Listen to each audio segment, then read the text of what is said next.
Okay, I am happy to be here with Melissa Moore, the superintendent of El Segundo Unified School District in California. Hello, Melissa. How are you doing? I'm great. How are you, Kim? Doing great. So today we're going to talk about social emotional learning, but we're going to start out by learning a little bit about El Segundo Unified. So why don't you tell us a little bit about your district? Yes, if I just paint a quick snapshot, El Segundo Unified School District is in Southern California. We are adjacent to Los Angeles International World Airport, the Pacific Ocean and Pacific Coast Highway. We're very small, 3,500 students strong. We have roughly 2,500 families that we represent, and our student population includes 51% Caucasian, 21% Hispanic, 15% are two or more races, 7% Asian, 4% African American, 1% Filipino, and 1% Pacific Islander. We are a high achieving district. 100% of our students have high-speed internet access. We are a one-to-one district. All students have devices. And we have 16% of our students are identified as at-promise youth. Great, thanks. You talk a lot about the work you're doing in El Segundo around social emotional learning. And I'm curious, when COVID-19 forced school closures in the spring, what did you observe and learn about the need for social emotional supports at a distance within your district? Well, what we learned was that you can't make assumptions regarding who will need social emotional learning supports. So although we went into the school closure in March with our eyes wide open and had identified these are students who are on our radar, these are students who have required some support and regular check-ins, but what occurred was any student may have felt feelings of isolation, feelings of a lack of human connection. They went from being fully engaged as students with their peers, with their teachers, having a sense of belonging at their school, to all of a sudden all being put online at home with very strict protocols not to go out of the house, with a stay-at-home order here in Los Angeles. So what we discovered was that students that had been thriving in a regular school environment all of a sudden were struggling because of whether it was friendships, isolation, lack of communication, lack of human contact. Mm-hmm. So it was very eye-opening, and we quickly learned that just because we had students identified as needing support, new students came to the surface that may had been previously being academically successful. And so it was important that we open those doors and open our minds and hearts to be receptive to everyone and meet those needs. Mm-hmm. As you planned for this school year, 2021, how did your thinking around social emotional supports evolve going into a school year where you were going to be, well, start at least 100% virtual? Right. One of the things that El Segundo has adopted is the YALE Institute for Emotional Intelligence Ruler Program. And so this specific program was something we had already done year one and trained our elementary teachers. And so last year we actually had pushed it out to the elementary schools. So our elementary schools were in better shape, knowing what all the various tools are, including the mood meter and the meta moment and thinking about emotions regulation. And so at the secondary level, we were still in a staff training.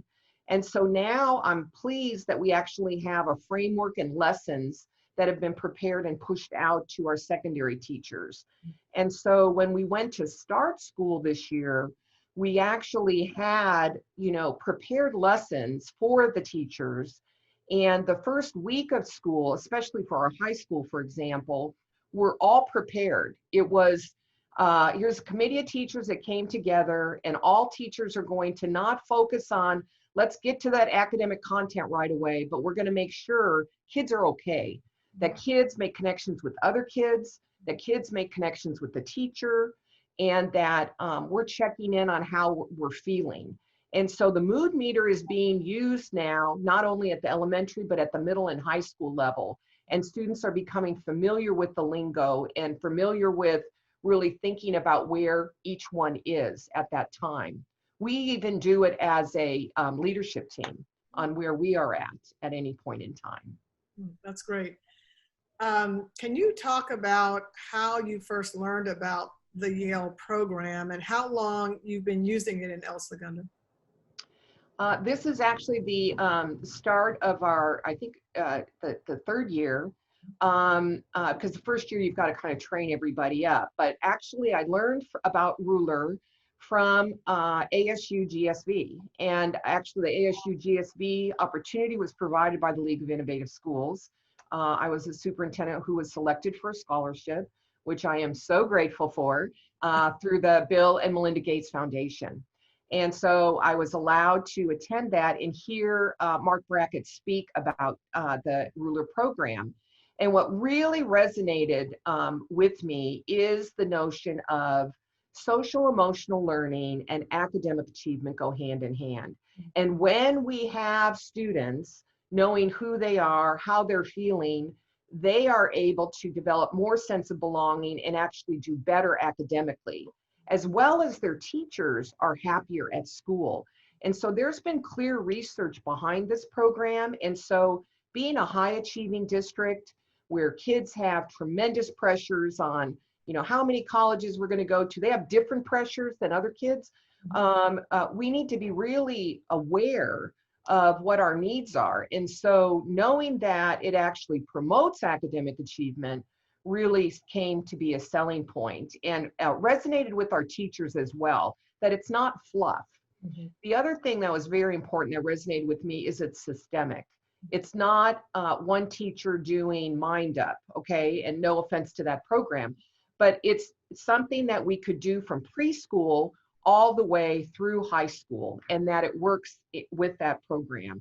It's also, of course, been recognized in the Cassell framework as being a reputable program. And so it really spoke to me, and I brought it back to my team and I said, oh my gosh, this is the right fit at the right time. We were doing well academic, but what we seen was more, prior to COVID even, more students who were feeling a sense of anxiety, increased anxiety levels within kids at every level.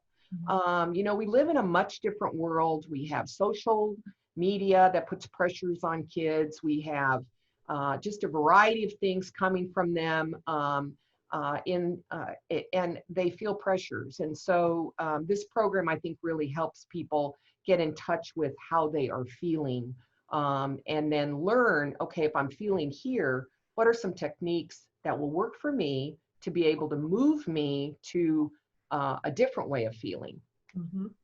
I really appreciate that you now have a continuum from elementary all the way up through a student's experience at El Segundo. Yes. I'm curious about, you know, when you're kind of taking the temperature of the mood, how are you looking at supports when students are really struggling? And do you have additional behavioral or counselor supports to come into the equation when you have students that are struggling, and you learn about that through this social emotional work you're doing? Right. Well, that's a great question. And one of the things that our high school just did, I think it was within the first week of school, having kids come back, they sent out a survey. So teachers, the first 3 days, we started on a Wednesday, all had modules of lessons that helped them get started and focus on the whole child and not let's push the academic content. And at the high school level, what I appreciate was all students were we took the temperature of how they were feeling. And what ended up coming out of that was 68 out of roughly 1,200 kids at the high school kind of self-identified that, you know what, I do need to check in with somebody and go a little deeper. They self-identify. That's what we want for kids to do. So then our counselors could follow up and indicate that they're having weekly check-ins with kids. And then I believe that it's their intent to continue to do informal surveys to be sure that kids know what are the support services we have. And our counselors are doing a great job with individual and group check-ins with kids on various topics and things.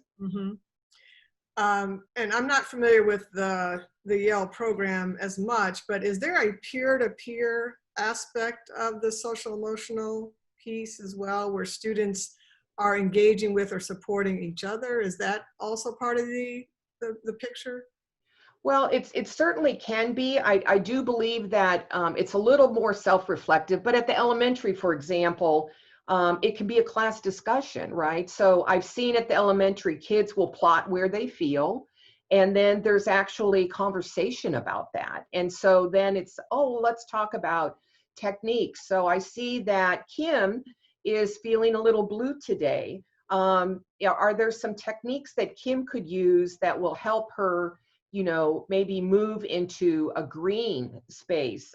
Maybe you're not going to be high energy, but maybe you could at least feel more pleasant or calm.